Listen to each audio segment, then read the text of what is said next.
What's going on, people? We are Tottenham TV here, back here for another Tottenham update for you guys today. It's going to be a fairly short one today, but every time I say it's a fairly short one... why do you have to announce it? Because it's going to go on for half an hour now. Every time I announce it's a short one, it turns out to be a long debate. But what we got to talk about first is Juan Foyth, as he has completed his move to Villarreal after a very successful loan move last season. They have taken up the option to buy £15 million or euros. I'm not too sure. It's euros. And so, yeah, he moves over to Villarreal, which is a shame in my opinion, because I've always liked Juan Foyth. It is a shame, but I expected this for Mike, because I thought he's had a great time at Villarreal, won the Europa League, played really well, a lot of games. Unai Emery is a big fan of his, and you just seeing him in the Europa League final at the end there, he just seems so happy, so settled, and it's a shame because I do think he's a very good player in there, but unfortunately we agreed that option, and they've taken it up. And look, it's good to get a bit of money through the door, but I think he's going to be a good player in the future. Yeah, and I think especially with a man like Fonseca coming in, if Fonseca was to come in, I think he would have been heavily used by Fonseca. Yeah, he could have been definitely a good option as a ball-playing centre-back to use. So it is a bit of a shame from that aspect, and I think it's with this time at Villarreal, if they didn't have that option, we might have kept him on. But unfortunately, we included the option, so it is what it is. All right, and now we got a couple of updates from Ali Gold, the Here We Gold, and the first one is the priority position to strengthen at Spurs. This is no surprise, by the way. This summer is at centre-back, and any money brought in through sales will be used to address that problem first, which is music to our ears, probably. Who do you think we bring in? Apart from Joe Manson, how many centre-backs do you reckon we're going to be looking to bring in? Yeah, I think at least two. From what I can see, I think Anderson looks nailed on. All the talk surrounding him, apparently Fonseca as well is a big fan of him and all that kind of stuff. So Anderson's definitely one. I think we'll get another one as well. I'm not sure who, but Skriniar. We can dream, but I think there's definitely not only that. I think as well, right back we're going to be getting. And even look, it could even be a third centre back if we move out a few out the door. So it depends who we can get rid of, really, isn't it?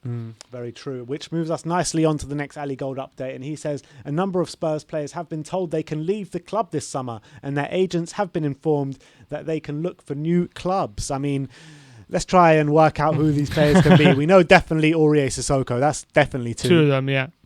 Who else do you think? I reckon one of Dyer or Sanchez, or probably both, and just see if we can sell. Probably Harry Winks probably told he can leave if the right offer comes in. I reckon one of, or maybe Taboho Mora and Lamela. I'll probably tell him if the right offer comes in, you can go. Do you think Bergwijn is one of them? Because I've seen a lot of links with him and Ajax recently. I reckon he's probably been told if the right offer comes in, we'll probably let you go. And I've seen rumours recently for Lucas Moura to go to Saudi Arabia and stuff like that. Yeah, I think we're definitely willing to let him go, considering his age and everything. Like, this is the last time we're going to get, probably we can get a bit of money for him. It's probably quicker to go through the players we want to keep, never mind sell. I think Kane's totally not one who's been told that. I hope not anyway. Let's hope Harry Kane is staying. But I think those are probably the players, I reckon, that have been told they can leave. Well, let's hope Paratici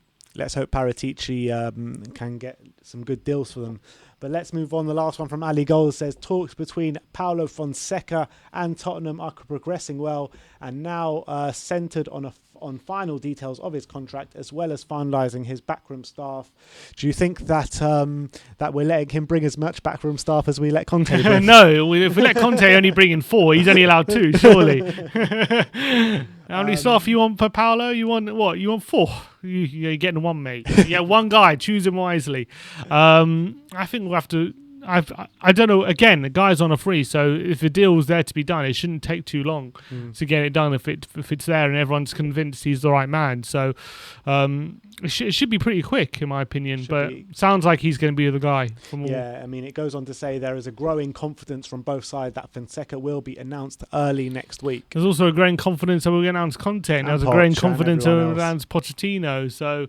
Don't diss the Here We Gold, mate. Huh? Don't diss the Here We Gold. Can't diss the Here We Gold, but it looks like he's going to be the guy. It just shows that, like, when we hear these kind of updates about Fonseca, then it's like really believable. When we hear these updates about Conte, but okay, we'll see. But yeah. Hopefully, I think Fonseca, I think people may be sleeping on him a bit. I'm not saying he's definitely going to be the best appointment in the world. He's the best coach, but I think he could be a good fit for our club. I'm just hoping. Yeah, I mean, that's what I've been saying. I mean, like I said, I was very angry when I first heard the news just because of how underwhelming it is from going from Poch to Conte to Fonseca. But the more and more I read about him, the more I like him, to tell you the truth. Yeah, so hopefully it could be enjoyable watching Tottenham again, especially with the supposed attacking football he plays. And if you can get us playing some good attacking football with the forward players we have, it could be a joy to watch. You never know. Maybe the Ozzy Ardiles days are coming back. Yeah, exactly. Fabrizio Romano also talking about Fonseca. He's saying Fonseca is now open to accepting terms to joining Tottenham on a 3-year deal or a 2-year plus an option for another season. It's now up to Spurs board to decide whether to appoint the former Roma boss.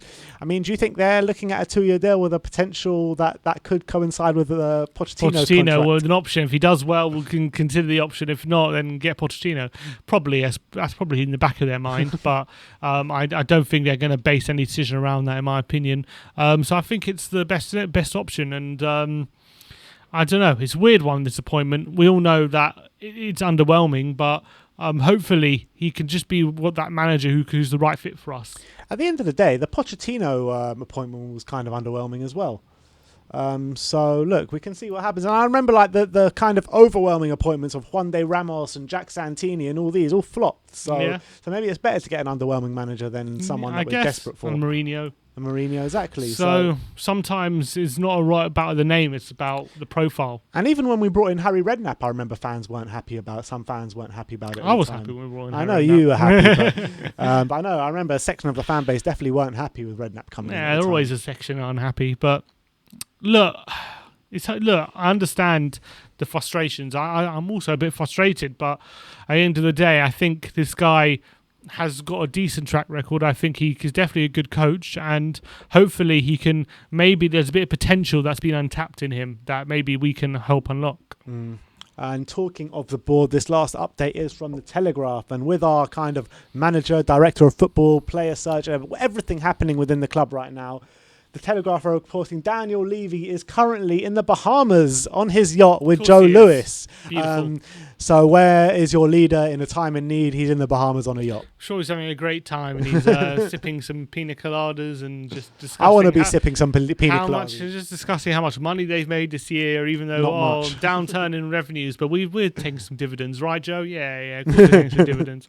How much bonus do you reckon Daniel Levy's taking? Yeah, a few million. He's not gonna look. He's the highest paid chairman in the league, so I'm sure he's taking a sweet dividend. He's not one to skimp out on his own wages, that's for sure. No, definitely. He's probably having a drink. Like they thought we were getting Conte. He's got those season ticket renewals now. Are going to go for a guy who's a fifth of the price in Fonseca.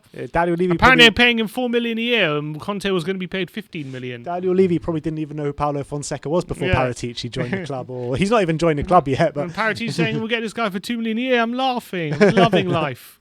That's how it is. He's looking at his net spending at his last two clubs as well. Oh, Steve, get the kettle on, yeah? Go on, get a Maybe that's Steve Hitchens' new role, just T-boy on the yacht. I hate it. T-boy on the yacht. But hate this yacht. Hate it. That is your Tottenham update for today. Let me know in the comment section below if you have any thoughts regarding anything we spoke about today. Like, subscribe, and comment. And as always, come on, you Spurs.